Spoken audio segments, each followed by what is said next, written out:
Celebración de fe, encuentro de amor, el hombre y Dios, Dios y el hombre. ¿Dónde se da este encuentro? Presentamos Misterio de Fe. Escúchanos y conoce más sobre las expresiones de nuestra fe creída y celebrada en la liturgia. Señor Jesús, mi Salvador, amor eterno, amor divino. Queridos hermanos, sean bienvenidos a una transmisión más que por la gracia del Señor llega a ustedes semana tras semana a través de su canal Misterio de Fe, en el que estamos continuando nuestra formación litúrgica. Les invitamos a suscribirse a este canal y activar la campana de notificaciones para estar pendiente del material que estamos preparando siempre para ustedes. Igualmente pueden conocer nuestros otros dos canales en el ámbito de la espiritualidad católica, nuestro canal Santo Debo Ser, y en el ámbito de la doctrina, nuestro canal Creo Señor, Yo Creo. Pueden ustedes seguirnos en Facebook como @WalterFajardo20 y escucharnos en Spotify. De igual manera, la invitación abierta que hacemos a colaborar con las necesidades de nuestra comunidad a través de nuestros números de cuenta, si ustedes así lo tienen a bien. Toda la información de lo antes mencionado la pueden encontrar ustedes en la descripción de cada uno de nuestros videos. Vamos pues a comenzar nuestra formación de hoy poniéndonos antes que todo en la presencia de nuestro buen Padre Dios. Ave María Purísima, sin el ave concepta, in nomine Patris et Filii et Spiritus Sancti. Amén. Señor Dios Padre omnipotente, rico en misericordia, te bendecimos, te adoramos, te alabamos, te glorificamos y damos gracias, porque eres bueno, justo, santo y misericordioso. En tus manos, Señor, colocamos esta sesión formativa para que, iluminados por tu Espíritu Santo, podamos ser guiados y poder realizar aquello que solo a ti te agrada. Que todo cuanto realicemos, Señor, te tenga a ti como a su fuente y tienda a ti como a su único fin. Y que con la ayuda de la Santísima Virgen María, San José su esposo, los santos, los ángeles, podamos alcanzar de ti las gracias que necesitamos para poder vivir santamente tu evangelio. Te lo pedimos a ti que vives y reinas por los siglos de los siglos. Amén. Pater noster, qui es in celis, sanctificetur nomen tuum, adveniat regnum tuum, fiat voluntas tua sicut in cielo et in terra. Pane nostrum quotidianum da nobis hodie, et dimitte nobis debita nostra, sicut et nos dimittimus debitoribus nostris, et ne nos inducas in tentationem, sed libera nos a malo. Amén. Ave Maria, gratia plena Dominus tecum, benedicta tui mulieribus, et benedictus fructus ventris tui, Iesus. Santa Maria, Mater Dei, ora pro nobis peccatoribus, nunc et in hora mortis nostre. Amen. Gloria Patri et Filio et Spiritui Sancto, sicut erat in principio et nunc et semper et in saecula saeculorum. Amen. Ave Maria Purissima, sine ave concepta, in nomine Patris et Filii et Spiritus Sancti. Amén. Muy bien, queridos hermanos, hemos venido abordando en las sesiones anteriores lo referente a los vasos sagrados. Terminando la sesión pasada, abordábamos el tema de la bendición, consagración de estos vasos sagrados a la luz de lo que nos indica el ceremonial de obispo o pontifical romano. Y también pudimos dar algunas referencias curiosas de cuándo estos objetos pueden considerarse que son inadecuados para su uso litúrgico o pierden totalmente su consagración. Todo eso pues creo que nos es útil saberlo, conocerlo como creyentes. Hoy vamos a hablar de forma específica de uno de estos vasos sagrados. Como les dije en su momento, vamos a ir desglosando los distintos objetos que se utilizan en las celebraciones litúrgicas, uno por uno, cáliz, patenas, copones, etcétera, para ver un poco de su historia, de su configuración, de su forma, de su uso, y que tengamos también un rico material que nos permita a nosotros llevar adelante incluso una formación litúrgica para grupos como los monaguillos o incluso para el equipo de liturgia que pueda asistir a nuestra parroquia. Entonces aquí van a tener material de sobra con el cual ustedes auxiliarse para este fin. Hablemos entonces del cáliz. Siempre me gusta tomar un referente histórico desde la Enciclopedia Católica para que tengamos nosotros un conocimiento de lo que es esto y podamos contar así también con una fuente fidedigna que nos permita un fundamento de lo que hablamos, ¿no? hablemos sobre el cáliz y sobre la historia del cáliz en sí mismo. El cáliz ocupa el primer lugar entre los vasos sagrados. Y como figura de lenguaje, incluso, la copa material se usa a menudo como si fuera sinónimo de la preciosísima sangre de nuestro Señor. Por eso, ya en la primera carta a los Corintios, capítulo 10, versículo 16, escribe el apóstol San Pablo: la copa de bendición que bendecimos, ¿no es acaso comunión con la sangre de Cristo? Hasta ese punto, ¿no?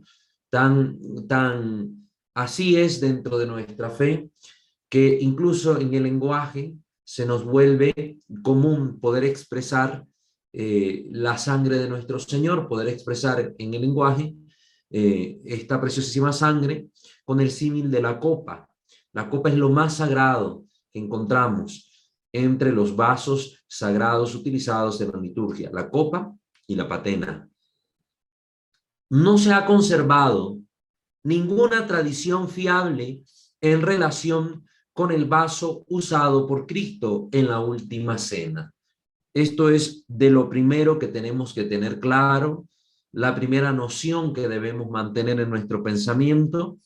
No hay ninguna tradición fiable, ningún modo, hablando a través de la arqueología, a través de los textos históricos, a través de alguna otra referencia que nos permita a nosotros saber específicamente cuál fue el vaso utilizado por el Señor para la consagración en la primera Eucaristía.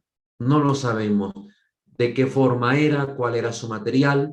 Las referencias bíblicas que nosotros tenemos no nos dejan a nosotros conocer exactamente algún dato, un detalle que nos permita en específico conocer estos datos sobre el vaso sagrado.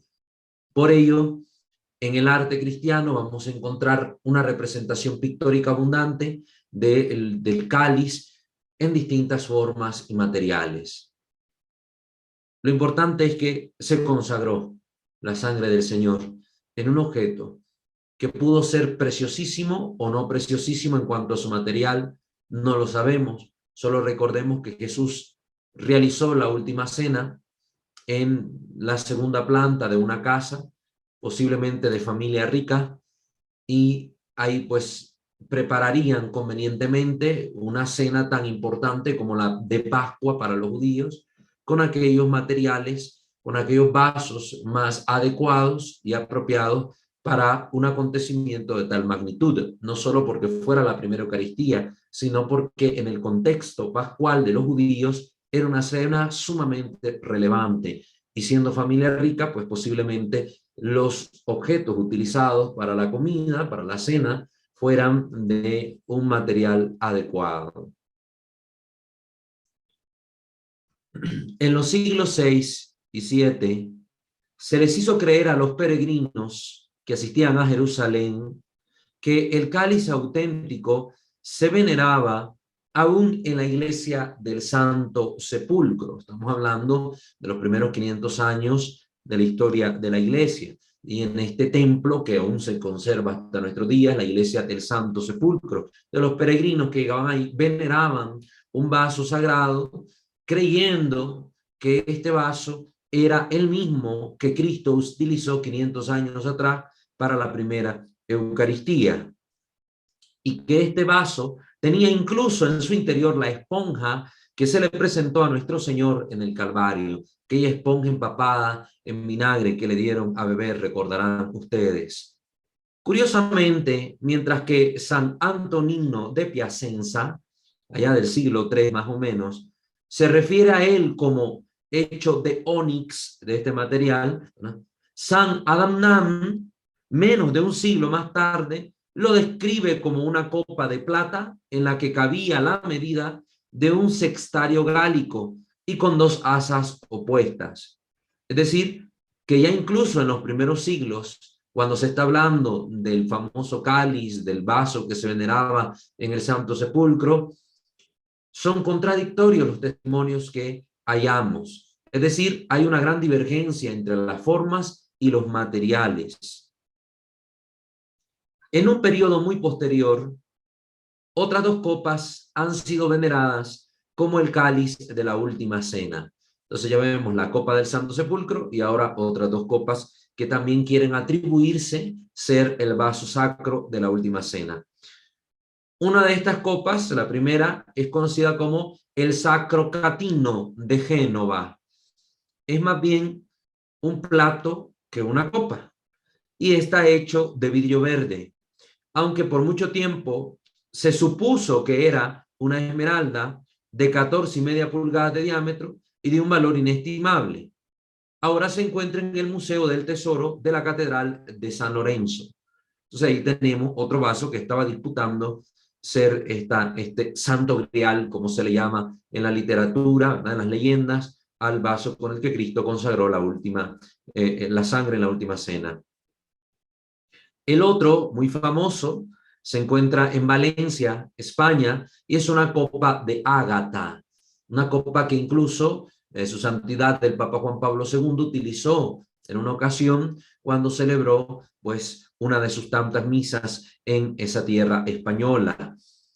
El hecho es que toda la tradición no es confiable y de fecha posterior respecto a estas copas. Pero nosotros como cristianos nos conformaremos con citar las palabras de San Juan Crisóstomo en una de sus homilías respecto al Evangelio de San Mateo. La mesa no era de plata, no era de oro el cáliz en que Cristo dio a beber su sangre a sus discípulos. Y sin embargo, todo era precioso y verdaderamente apto para inspirar sobrecogimiento. Esto es lo verdaderamente importante para nosotros los cristianos. Lo que acontece en ese momento, más que los materiales presentes en sí mismos, es lo que acontece. Cristo que consagra el vino y el pan, convirtiéndolos en su cuerpo, sangre, alma y divinidad.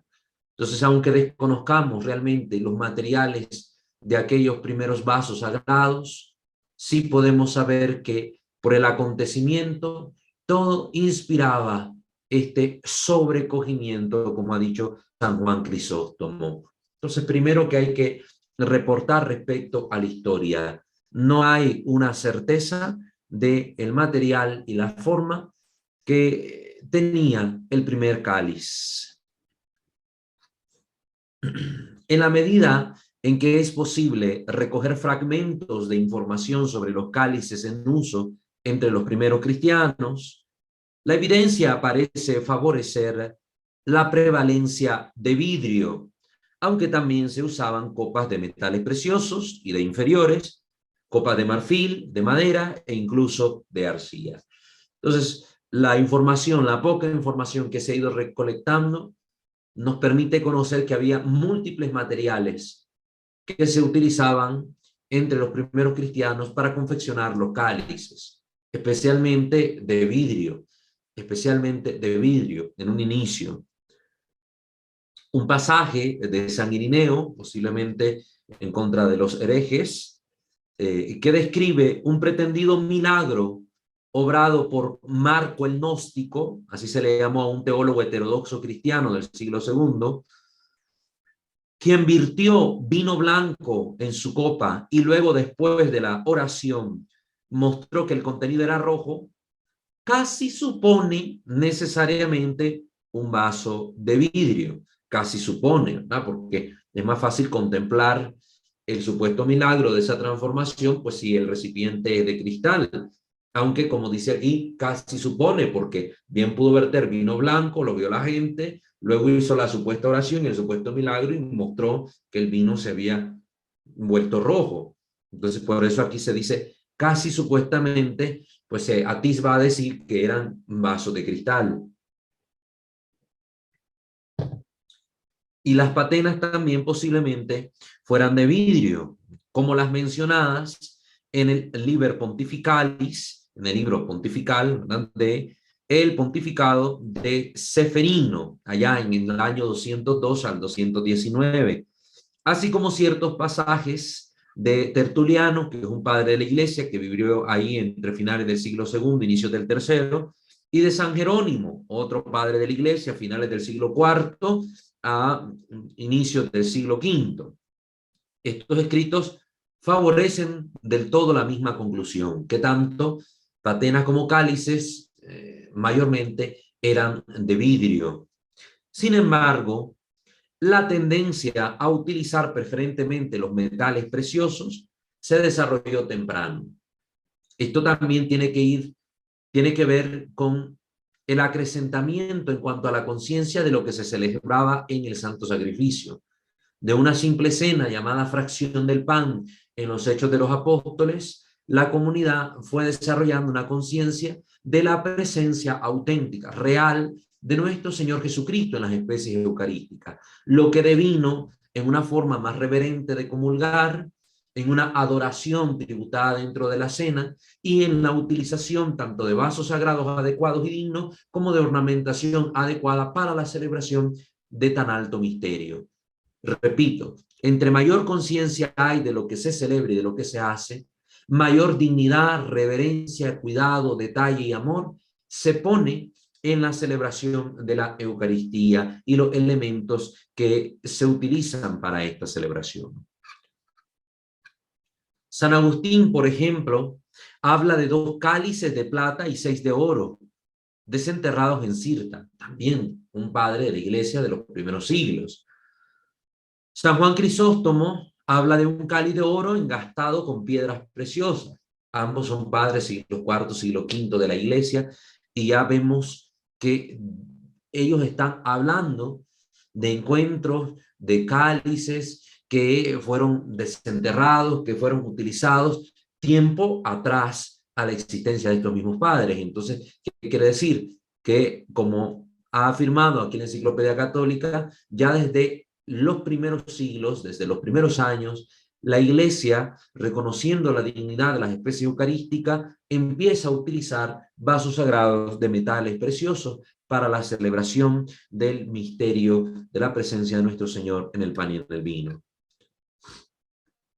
En cuanto a forma, nuestra información principal en este primer periodo de la historia de la Iglesia se deriva de ciertas representaciones que se dice estaban destinados para cálices eucarísticos y que se encuentran en los primeros mosaicos, sarcófagos y otros monumentos del arte paleocristiano, ¿no? Entonces ahí nosotros vamos a encontrar algún detalle, algún tipo de información, alguna pincelada que a nosotros nos permita conocer cuál era la forma de estas copas utilizadas por los primeros cristianos. La prevalencia general de un tipo casi sin tallo, con forma de jarro con 2 asas, nos inclina a creer que un recipiente de vidrio de este tipo descubierto en las catacumbas de Ostria, en la vía Nomentana en Roma, y que ahora se conserva en el Museo de Letrán, en realidad pudo haber sido un cáliz. Como están viendo, la forma que tenía era como de un cuenco con 2 asas, ¿verdad? Prácticamente sin tallo, es decir, sin la parte larga del cáliz que lo separa de la base o del pie en que se apoya. Entonces era prácticamente así, un cuenco con 2 asas y la basecita. Esa era la forma de los cálices más primitivos que se conocen. En una fecha temprana se hizo común inscribir el nombre del donante sobre los vasos costosos regalados a las iglesias. Aquí le damos otro detalle histórico de esta praxis que aún se mantiene hasta nuestros días. Muchos cálices son grabados, ¿verdad?, con las letras que indican el donante o incluso la fecha en que fue utilizado por primera vez, o el obispo que lo consagró, o que conmemora un acontecimiento importante, por ejemplo, el cáliz de la primera misa de un sacerdote recién ordenado, un neopresbítero. Entonces esta inscripción en los cálices ya es de vieja data. Así se sabe que, por ejemplo, Gala Placidia, que era hija del emperador Teodosio I, el Grande, que vivió allá que murió como por los 480, esta mujer, 450, perdón, ofreció un cáliz con tal inscripción a la iglesia de Zacarías en Rávena, ¿verdad?, de la donación que ella estaba realizando. Ya vemos esto, antes de mediados del siglo V se estaba manifestando esta praxis. Y también el emperador Valentiniano III envió otro a la iglesia de Brive. Estas copas se conocían a veces como calices literati, ¿verdad? Porque eran cálices que tenían estas letras, ¿verdad? O grabados, cálices grabados. El primer ejemplar de un cáliz de cuyo propósito original podemos estar razonablemente seguros es el cáliz de Chelles, conservado hasta la Revolución Francesa, un tiempo inicuo en la historia de la humanidad, donde se atacó terriblemente, se persiguió a la iglesia destruyendo conventos, templos, arte sagrado, asesinando religiosos, religiosas, curas, ¿verdad? Por doquier, allá por los años 1789. Y este cáliz se creía ver que había sido realizado por el famoso artífice de San Eligio de Noyon, que murió allá por el año 659, mediados del siglo VII. Como ven, yo les estoy diciendo más o menos los siglos para que vayamos viendo en el decurso histórico del desarrollo de este vaso sagrado cuáles son las transformaciones que se van teniendo. El material de este cáliz, según consta, era oro, ricamente decorado con esmaltes y piedras preciosas. En cuanto a su forma, era un cáliz sin asas. Ya aquí para esta fecha estamos viendo que han desaparecido las dos asas que estaban en el lado del cáliz, sino que más bien ahora solo se ve la copa tal cual. La copa era muy profunda y sin tallo. Todavía aquí estamos viendo esta característica, no hay el tallo de unión entre la copa y la base. Pero la copa se unía a la base con un nudo. Ya empieza a surgir esta característica. Entonces está la copa, está el nudo y está la base, ¿no? Entonces, pero la copa se unía a la base con un nudo que bajo el nombre de nodus o pomelum se convirtió en un rasgo muy característico en los cálices de la Edad Media. Ya estamos viendo entonces pequeños datos curiosos, pequeñas cosas que es importante considerar cómo van surgiendo los cambios que se van dando. En muchos de los ejemplares descritos o conservados en los periodos merovingio, uno de los primeros periodos, que este periodo va del siglo V hasta el año 751. En los periodos carolingio, el otro periodo que va del 780 al año 900, y el románico, que es del siglo XI hasta el siglo XIII, es posible hacer una distinción entre el cáliz del sacrificio ordinario utilizado por los obispos y sacerdotes en la misa y los cálices llamados ministeriales, destinados a la comunión de los fieles en la Pascua y otras estaciones del año cuando muchos comulgaban. ¿Qué quiere decir esto? Que ya desde el siglo V hasta el siglo XIII vemos que surgen dos tipos de cálices utilizados en la liturgia.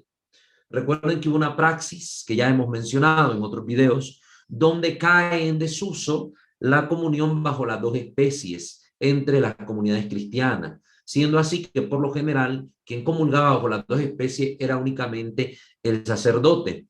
Pero había ocasiones especiales, como la Pascua, en las que también se le permitía el acceso a la comunión bajo la especie eucarística del vino, pues a los fieles en general, a los que estuvieran preparados para comulgar. Esto permitió entonces el surgimiento de dos cálices. Uno más sencillo, con la copa, con la forma como hemos dicho, va solo la copa arriba, el nudo y la base, y otra copa llamada ministerial, que tenía asas para poder sujetarlo bien. ¿Por qué?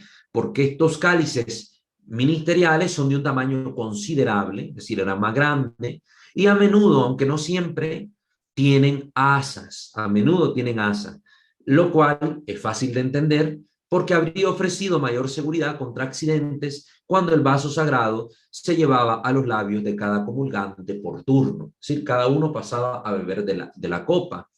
Y con esta comunión, de esta manera, pues siendo el cáliz tan grande, era más práctico y más seguro pues que tuviera asas para que las personas, los fieles, pudieran tomarlo sin que se les resbalase.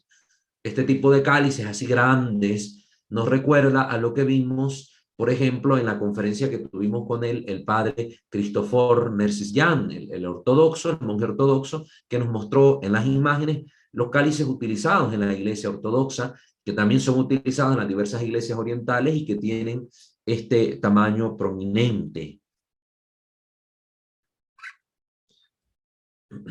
En una época primitiva y bárbara, debieron haber sido considerables las dificultades prácticas de la comunión bajo la especie de vino.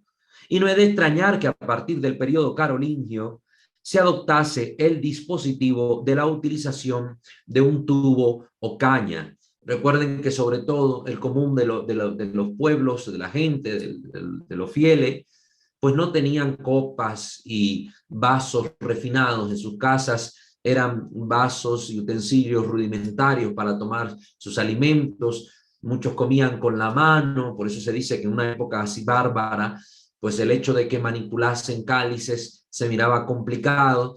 Por eso también surgió ya desde la época carolingia, como hemos mencionado, allá por los 780 a los 900, pues la utilización de un dispositivo, ¿verdad?, como un tubito o una caña, conocido por una variedad de nombres, como fístula, tuelus, canna, arundo, pipa, cálamus, sifón, etcétera, tantos nombres que fue recibiendo en dependencia del lugar y de las épocas este dispositivo para la comunión tanto del clero como del pueblo. Y de hecho, si nosotros vamos a la Instrucción General del Misal Romano, como lo vamos a ver, esta forma de comunión todavía es lícita, es practicada en algún lugar porque es mencionada por la actual Instrucción General del Misal Romano. La posibilidad de sorber la sangre de Cristo con una cánula, con una caña. Por ejemplo, en 1912, en la misa mayor papal, la misa solemne, se le llevaba un cáliz desde el altar hasta el papa en turno, en su trono, y el pontífice sorbe su contenido a través de una pajilla dorada o de oro. Entonces, imagínense esta praxis todavía, años recientes, 1912, estamos hablando siglo pasado. Digo años recientes comparado con la cantidad de siglos que tiene de existencia la iglesia.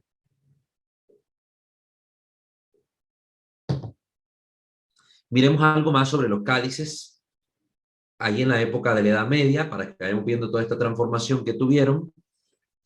De los cálices anteriores a la época de Carlomagno, recuerden, este emperador del Sacro Imperio Romano Germánico, emperador que fue coronado como tal por el Papa León III en la Catedral de San Pedro el 25 de diciembre, fecha de Navidad del año 800. Situémonos, siglo IX, año 800, siglo IX, convirtiéndose de esta manera en uno de los soberanos con más poder en todo su tiempo.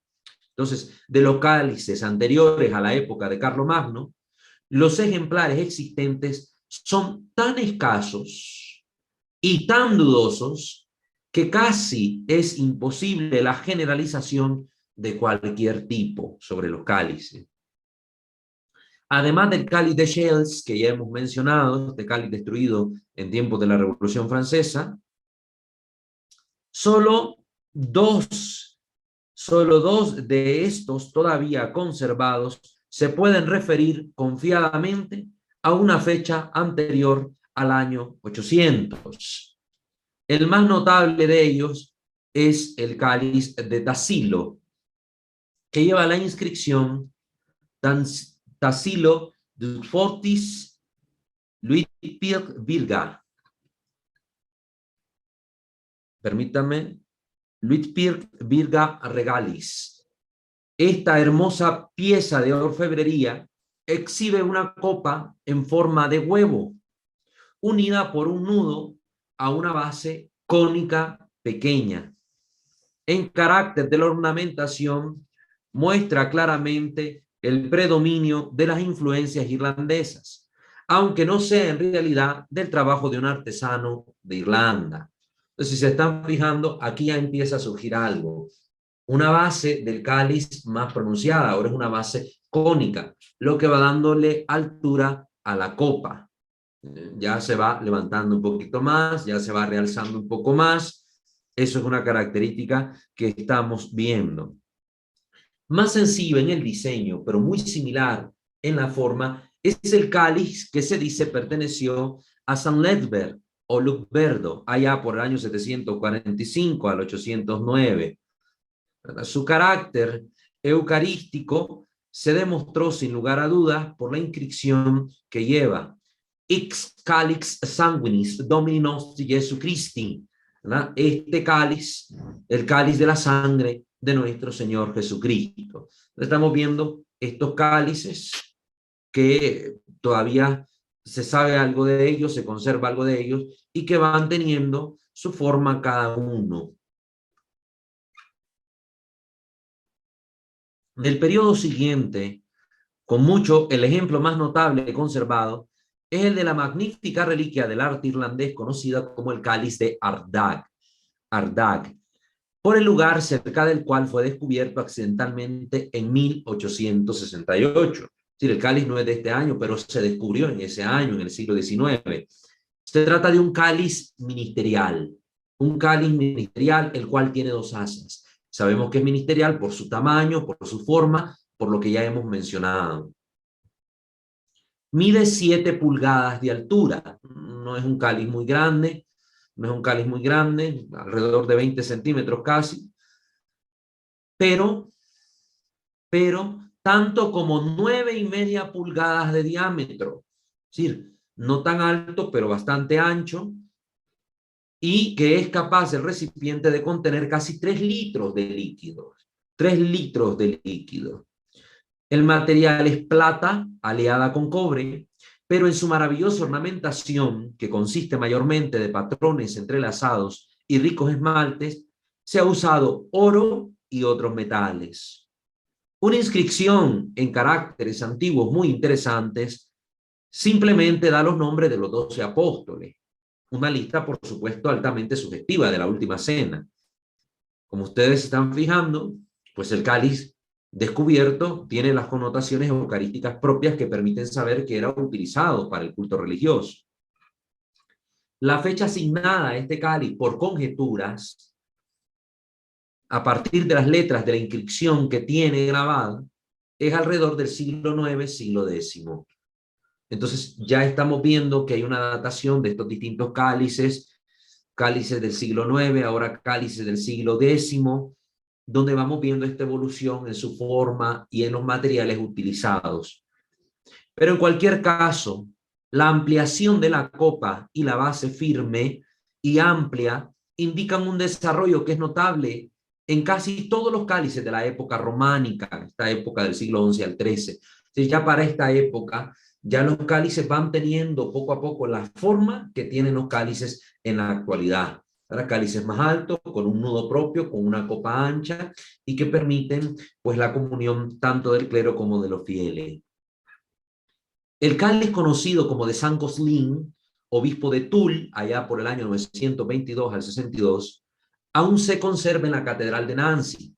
En su forma amplia, baja y circular, se parece mucho al último cáliz nombrado.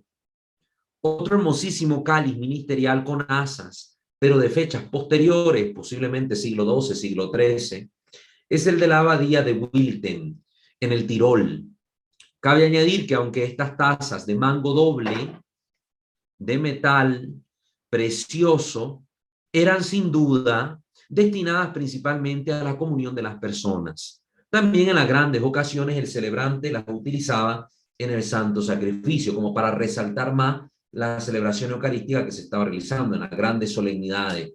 Pero vemos que, sobre todo, esos cálices grandes con asas eran los cálices ministeriales para comunión de los fieles y del clero. El fresco en la cripta de la iglesia de San Clemente en Roma, un fresco posiblemente del siglo XI, que representa la misa del Papa San Clemente, muestra un cáliz con 2 asas sobre el altar. Y lo mismo se puede ver en el famoso panel de marfil litúrgico de la colección Spitza. Eso mismo se puede observar, unos cálices con ese tipo de diseño, de forma. Sin embargo, es cierto que los cálices comúnmente usados para las misas privadas de los párrocos y monjes eran de un carácter un poco más simple, más sencillo. Y en los siglos 8, 9 y siguiente se dedicó mucha legislación incluso a asegurar que los cálices se hicieran de un material adecuado. Recuerden ustedes todo el devenir que hemos visto en la legislación sobre los vasos sagrados, cómo se fue cambiando de una cosa a la otra, pero siempre se está pidiendo esto, que el material para hacer el cáliz que contiene la sangre preciosísima de nuestro Señor Jesucristo sea un material adecuado, preferiblemente oro. Si no es oro, plata. Si no es plata, pues otro metal precioso, y por dentro se conserva este baño dorado.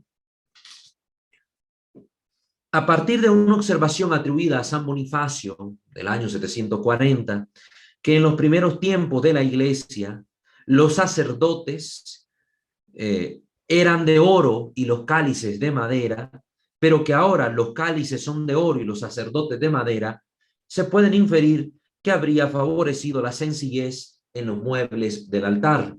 Pero los decretos sinodales de este periodo solo se dirigían a fomentar una reverencia adecuada a la misa. Inglaterra parece haber tomado la delantera en este asunto, y en todo caso los cánones ingleses pueden ser citados como típicos de lo que poco después se aplicaron en todas partes. Aquí vemos pues que la delantera la fue fijando la iglesia en Inglaterra. Así el concilio de Selkirk o concilio de Chelsea o de Chelsea, dependiendo, ¿verdad?, cómo lo pronuncien, prohibió el uso de cálices o patenas de cuerno o de sanguinisunt, ¿verdad? Esos cuernos estaba prohibido, y los cánones aprobados en el reino de Edgar bajo Sandustan, allá como por el año 988, ordenaban que todos los cálices en los que se consagra la Eucaristía deben ser de trabajo fundido y que ninguna debe ser santificada en un recipiente de madera. Como ven, en todo este primer milenio, porque ya nos estamos ubicando casi al año 1000, los primeros 1000 años de la cristiandad, se fue desarrollando una conciencia tan clara sobre la presencia real de Jesucristo en las especies eucarísticas, que se vio la necesidad de ir legislando una forma y un material adecuado para los vasos sagrados, para los vasos sagrados. Las leyes de los sacerdotes de Northumbria le impuso una multa a todos los que consagraran la Eucaristía en un cáliz de madera. Imagínense hasta dónde se llegó. Sacerdote que se atreviera a consagrar la sangre de Cristo en cualquier cáliz de esto, recibió una multa cuantiosa. Y los llamados cánones de Elfric repitieron la orden de que se debía usar cálices de material fundido, fuera oro, plata, vidrio o estaño, pero no de cuerno, y no especialmente de madera. Estaba cuidando esto. Y no era porque se quisiera tener lujos, porque la iglesia fuera rica y quisiera mostrar que era multimillonaria. No, sino para hacer conciencia a los fieles de que lo que está ahí presente no es cualquier cosa. Es Dios mismo en persona, presente en su sangre. Ya les hablé yo de los milagros eucarísticos. ¿Cuántas veces el vino se ha convertido en sangre delante de los ojos de la gente? O la hostia se ha vuelto carne delante de los ojos de la gente. Y que estudiados por la ciencia no pueden explicarse esta transformación. Porque hay pedazos de pan y pedazos de carne unidos sustancialmente, que la ciencia no puede explicar esa unión, ni dividirlos tal cual. Entonces, esta conciencia la iglesia trata de manifestarse a los fieles utilizando vasos sagrados dignísimos. Por eso, cuánta maldición se echan encima gente que trata irreverentemente estos vasos. Cuántas historias he conocido yo de gente que en tiempos de persecución o de guerra se atrevían a patear los vasos sagrados o a tomar los cálices como punto de tiro para practicar con las armas, y luego la maldición que le caía a esas personas, que se les amputaban las manos o perdían la vida o empezaban a llenarse de lepra y cuántas cosas más. Porque la gente, y disculpen la expresión tonta, No cree hasta que ve. Solo el tonto necesita ver para creer. Solo el tonto. Entonces, estas personas tuvieron que ver, o mejor dicho, experimentar en su propia carne el fruto de la maldición que se les acarrió para poder darse cuenta de la grave profanación que habían realizado contra los vasos sagrados que se utilizan en la misa.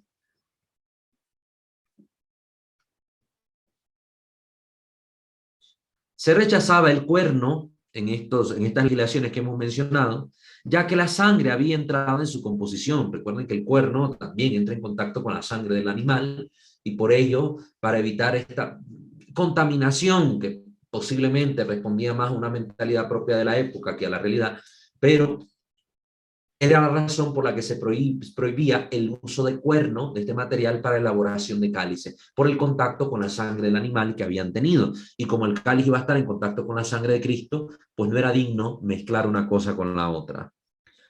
Probablemente, y sin embargo, el decreto más famoso fue el incluido en el Corpus Juris, en este cuerpo de leyes, ¿verdad?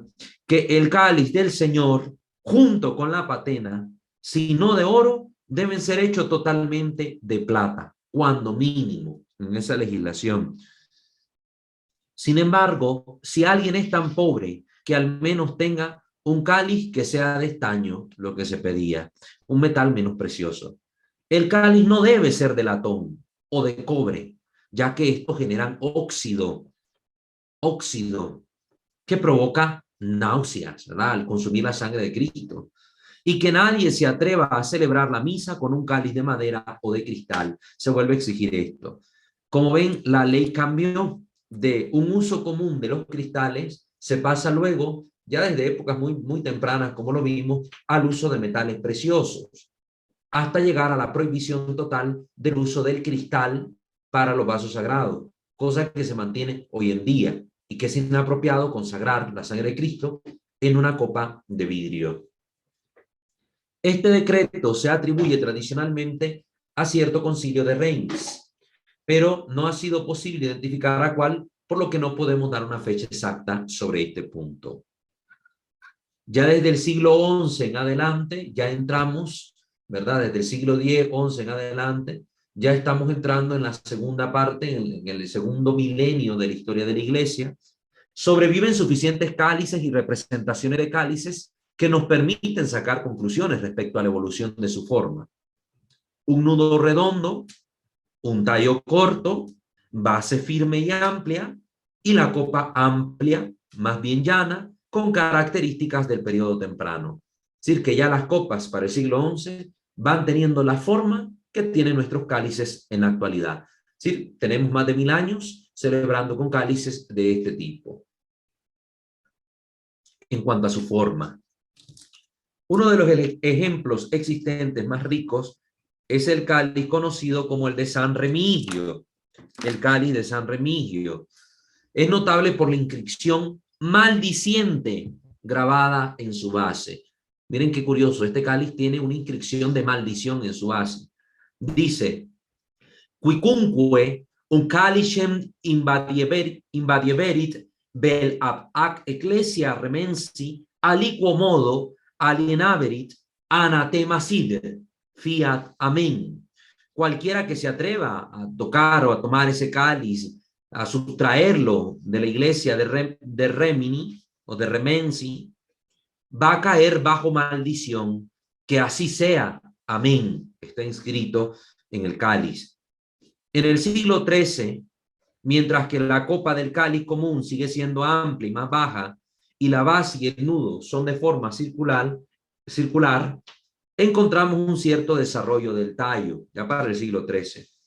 Por otro lado, la copa, en un gran número de ejemplos del siglo XIV, tiende a asumir una forma cónica o de embudo, mientras que el tallo y el nudo se vuelven angulares o prismáticos en sección, generalmente hexagonales. Estamos viendo que ya van siendo más estilizados, estamos llegando al siglo XIV, año 1300 y tantito. La base a menudo se divide en 6 lóbulos. Así se le llama a cada una de las ondas o partes redondeadas que sobresalen en el borde de una cosa. La base a menudo se divide en 6 lóbulos para coincidir con el tallo. Y el nudo mismo a veces se resuelve en un grupo de bollones o bultos que en algunos ejemplares del siglo XV dan lugar a una masa de adornos, de arquería y de arquitectónicos creados con figura. Sí, ya aquí vamos viendo que la talla de estos cálices va siendo cada vez más hermosa, más delicada, más cuidadosa, más exuberante, si se puede decir así. El tallo es al mismo tiempo alargado y se vuelve mucho más alto. Por otro lado, bajo las influencias renacentistas, nos ubicamos ya en el siglo XV, siglo XVI, la ornamentación en los ejemplos más suntuosos de cálices es a menudo excesiva y se disipa en la forma de trabajo repujado, figurado sobre la base y el tallo.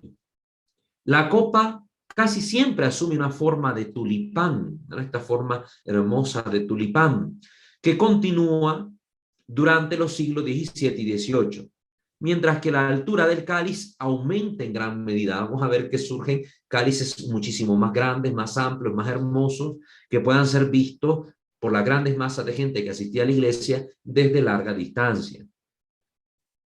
Con esto, en el siglo XVII a menudo iba un tallo muy delgado o también una base totalmente inadecuada, por lo que muchos cálices de este periodo dejan la impresión bien fundada de ser frágiles o demasiado pesados, porque la copa tendía a ser más pesada que el tallo bien delicadito. La cuestión de la restricción de la comunión bajo ambas especies y la consecuente retirada del cáliz de los laicos es un asunto de cierta oscuridad, en cuanto que fueron muchas cosas las que llevaron a tomar esa decisión y no pertenece pues a nuestra materia en sí. En muchos lugares donde ya no se daba la preciosa sangre al pueblo, parece que para reconciliarlos más fácilmente al cambio de no recibir la sangre de Cristo, se les presentaba a cada comulgante una copa que contenía simplemente vino, según iban saliendo del presbiterio después de haber recibido la sagrada hostia. Simplemente como una forma de transición, como que se hacía esta simulación, que al final de cuentas pues ayudaba a deglutir mejor la hostia. Se recuerdan que esto nos lo comentó también el padre ortodoxo, que ellos lo practican en su iglesia, que después de la comunión eucarística los fieles también reciben un trago igual de vino sin consagrar para ayudar a deglutir mejor la Eucaristía. La Eucaristía. Se les ordenaba a los párrocos que explicasen cuidadosamente a la gente que este era solo vino ordinario, para que pudiesen tragar la hostia más fácilmente. Esta práctica, llamada purificatio, se seguía imponiendo como parte del rito de la comunión general para el día de la Pascua, en el ceremonial de los obispos, el antiguo ceremonial de los obispos. Probablemente para este propósito se reservaba un cáliz especial de gran capacidad, como lo fue muy probable un cáliz de gran capacidad con asas. Parece imposible distinguir tal copa del cáliz ministerialis de épocas anteriores. Es decir, que este otro cáliz que se ocupó para darle vino sin consagrar a la gente se parecía mucho, tenía mucha similitud con el antiguo cáliz ministerialis, con este cáliz ministerial que sí era un vaso sagrado, porque había sido consagrado. En cambio estos no lo eran, pero por lo menos en la forma se asemejaban. Otro tipo de copa mencionada por los arqueólogos es la que se dice se utilizaba después del bautismo para darles leche y miel a los neófitos, pero no parece conocerse ningún ejemplo sobreviviente definido de tal envase. Si ustedes se van, por ejemplo, a leer lo que son las catequesis de San Cirilo de Jerusalén, de San Cirilo, que son las catequesis para los catecúmenos, van a ver esta referencia a que los neófitos tomaban la sangre de Cristo, pero también se les daba una copa que contenía leche y miel, que recordaba los beneficios, los dones que da el Señor. Tenía un significado simbólico, que recuerda también aquello que Dios había prometido a Israel, que le daría una tierra donde mana leche y miel. Realmente esta tierra es el cielo, ¿verdad? Es el cielo. Entonces, como signo de esos dones preciosos que ahora, por ser hijos de Dios, por el bautismo, reciben, se les daba a comulgar, o más que comulgar, pues se les daba a degustar este contenido de una copa en la que se les servía leche y miel. De acuerdo con la legislación vigente hasta 1912, ¿verdad? Esa legislación de la iglesia, el cáliz, o por lo menos la copa del mismo, debe hacerse ya sea de oro o de plata. Y en ese último caso, el recipiente debe ser dorado en el interior. Imagínense, esto lo vimos ya hace tiempo, cómo fue dándose la evolución en esta ley. En circunstancias de extrema pobreza o en tiempo de persecución, se puede permitir un cáliz de estaño, pero el recipiente de este también, al igual que la superficie superior de la patena, deben ser dorados, ¿sí? Bañados en oro. Antes de que el cáliz y la patena se utilizasen en el sacrificio de la misa, requieren la consagración. Este rito se lleva a cabo de acuerdo a una forma especial contenida en el pontifical y que implica el uso del santo crisma. La consagración debía ser hecha por un obispo o, en el caso de los cálices para uso monástico, por un abad que posea el privilegio para poder hacerlo en aquel tiempo. Y un obispo no puede de una manera común delegar en un sacerdote para llevar a cabo esta función en su lugar. Ahora ya vemos que sí, esta delegación en un sacerdote está permitida. Además, si el cáliz pierde su consagración, lo cual ocurre, por ejemplo, si se rompe o se perfora la copa, o incluso si se ha tenido que enviar para que la copa sea redorada, es necesario que el obispo la vuelva a consagrar antes que se pueda utilizar de nuevo.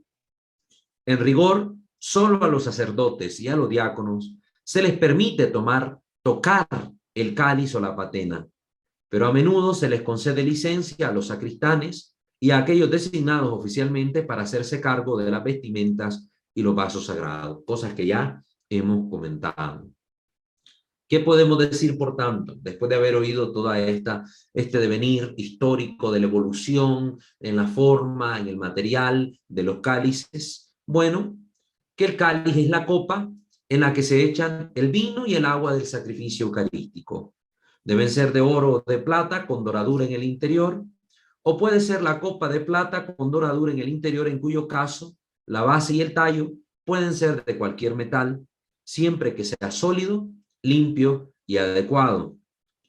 De acuerdo con el misal romano, puede ser también de estaño, con la doradura en el interior, pero solo en caso de extrema pobreza. Incluso cuando hubiera extrema pobreza se buscaba un cáliz adecuado, no algo para salir del paso. No se permiten cálices hechos de cristal, madera, cobre o bronce, y no pueden ser consagrados por el obispo estos tipos de cálices, según lo que estipulaba la Sagrada Congregación de Ritos el 16 de septiembre de 1865. La base del cáliz puede ser redonda, hexagonal, octagonal, y debe ser tan grande de modo que no haya temor de que el cáliz se vire por el peso o se dañe. Cerca de la mitad del tallo, entre la base y la copa, debe haber una perilla o un nudo, a fin de que el cáliz pueda ser manejado fácilmente, especialmente después de la consagración, cuando el sacerdote tiene sus dedos índices y pulgar unidos. Esta perilla puede ser adornada con piedras preciosas. El nudo, cuando decimos perilla, también es el nudo, ¿verdad? Puede ser adornada con piedras preciosas, pero se debe tener cuidado de que no sobresalgan tanto que impidan el fácil manejo del cáliz. Recuerden que sobre todo en el rito tridentino, una vez que se hacía la consagración, el sacerdote no despegaba estos dos dedos porque eran con los que manipulaba la hostia. Como un signo de lo sagrado que están tocando, no despegaban estos dedos, más que para fraccionar la hostia, lo que tenía que hacer. Si debía tocar el cáliz, pues aprendía el sacerdote a manipular el cáliz de forma tal que con el nudo hiciera presión con este dedo y pudiera levantar la copa sin ningún inconveniente, pero no tocaba con los dedos ninguna otra cosa, aunque fuera el cáliz, porque esos dedos habían tocado ya la hostia. En tiempos de persecución, por ejemplo en Japón, se le cortaba estos dos dedos a los sacerdotes, precisamente porque los japoneses perseguidores de la iglesia habían observado este detalle, esta reverencia. Entonces, como una forma de humillar al sacerdote e impedirle realizar los oficios sagrados de forma adecuada, le mutilaban estos 2 dedos en ambas manos. Imagínense hasta ese punto. Ahora al sacerdote le importa poco cómo toca la hostia, cómo toca el cáliz, si hasta tira los vasos sagrados en el altar a la hora de purificarlos o de manipularlos. Es un dolor terrible. La base y la copa pueden ser adornadas con imágenes o emblemas, incluso en relieve, pero los de la copa deben estar aproximadamente 1 pulgada por debajo del borde del cáliz para permitir pues, que se suma adecuadamente la sangre de Cristo. La copa debe ser estrecha en la parte inferior y volverse más amplia gradualmente según se aproxima a la boca. El labio redondeado o vuelto hacia abajo es muy inútil, para nada sirve. Entonces eso debe evitarse. La altura no está determinada, pero debe ser al menos de 8 pulgadas el tamaño adecuado para un cáliz. Para un cáliz. A partir de lo dicho, se hace claro que el cáliz, como el más importante de todos los vasos sagrados en el uso de la iglesia, debe haber ejercido una influencia incalculable en el desarrollo temprano de la orfebrería. Tales monumentos como el cáliz de Ardac, que ya hemos mencionado, y el cáliz de Tassilo, ambos de origen irlandés, son casi únicos en la información que proveen de una habilidad mecánica y riqueza de ornamentación de otro modo insospechadas, sobre todo en materia de esmaltes, en una época remota y bárbara. Los primeros documentos relacionados con la vida de San Patricio de Irlanda, revelan el hecho de que los artífices de cálices y campanas tenían un cierto estatus que en esa época primitiva ganó el respeto para las artes de la paz. El cáliz, de una manera particular, se identificó con el sacerdocio. Este vaso sagrado, que ahora se coloca sobre el féretro del sacerdote durante sus exequias, recuerda el momento en que un pequeño cáliz de metal o de cera era enterrado incluso con el sacerdote en su tumba. Y el cáliz, que es el emblema reconocido de tantos santos, por ejemplo de San Juan Evangelista, sugiere en muchos casos la promesa hecha por Cristo a sus seguidores. Si habéis de beber cosa mortífera, no os hará daño. Si te dan de beber algo con veneno, algo mortal, no te va a causar ningún daño. Para tratar de ilustrar las características de la obra artística de plata en los diferentes países de Europa, pues se nos llevaría demasiado tiempo en esto, pero es mucho que desear que por el favor demostrado por un buen material y mano de obra hábil y un tipo de arte puro, los cálices construidos para el uso litúrgico de la iglesia todavía pueden servir como un estímulo de todo lo que hay de mejor en el arte del trabajador en los metales preciosos. Esto es hermoso, ¿verdad? Que cuando se cuidan las cosas del Señor, se trabajan, se hacen de una forma tal que su belleza permite impresionarse, permite elevarse al cielo. Simple y sencillamente menciono algo para terminar con este discurso. Hay unos elementos, otros utensilios sagrados a los que se le llama adjuntos del cáliz, es decir, elementos que se utilizan junto con el cáliz. Los adjuntos del cáliz son el corporal, el purificador, la palia, la bolsa de los corporales y el velo del cáliz. Solo los menciono así de pasada, no quiero entrar en detalles porque en su momento también vamos a hablar respecto de ellos. Vamos a hablar respecto de ellos un poco de cada uno. Tenemos que hablar primero de la patena, tenemos que hablar también del copón. Entonces en su momento vamos a tocarlos. Entonces por el momento pues yo dejo acá la sesión. Vamos pues a ponernos en la presencia del Señor, invitándolos antes a que no olviden suscribirse a este canal Misterio de Fe, activar la campana de notificaciones, ver nuestros otros 2 canales, Santo Debo Ser, Creo Señor Yo Creo, poder seguirnos en Facebook, @WalterFajardo20, escucharnos en Spotify y poder al mismo tiempo apoyar económicamente nuestra labor, si ustedes así lo tienen a bien. Vamos pues a hacer nuestra oración final. Ave Maria Purissima, sine lave concepta, in nomine Patris et Filii et Spiritus Sancti. Amén. Señor Dios omnipotente, Padre rico en misericordia, te bendecimos, te alabamos, te glorificamos y damos gracias, porque nos permites concluir la formación de este día. Que todo lo que aquí hemos expuesto sea para mayor honra y gloria tuya y para bien y utilidad de las personas que vayan a hacer uso de este recurso. Te ponemos en tus manos nuestra vida, nuestras familias y toda la labor que como comunidad realizamos. Hagas en todo tu santa y divina voluntad. Te lo pedimos a ti, que y reinas por los siglos de los siglos. Amén. Subtum presidium confugimus santa de Genetrix, nostra deprecationes ne despicias in necessitatibus. Sed periculis cunti liberanos semper, Virgo gloriosa et benedicta. Amén. Sancte Micael Arcangele, defendenos in prelio, contra nequis insidias diaboli esto presidium. Impredili Deus supplices deprecamur. Tuque prince milicia celestis, Satanam aliosco spiritus malignos, cuia perditionem animarum propagantem in mundo, divina virtute in infernum detrude. Amén. Angele Dei, qui custos es mei, metivi commisum pietate superna, illumina, custodi, reye et governa. Amén. Ave María Purísima, sine lave concepta, in nomine Patris et Filii et Spiritus Sancti. Amén. Que el Señor me lo bendiga a todos.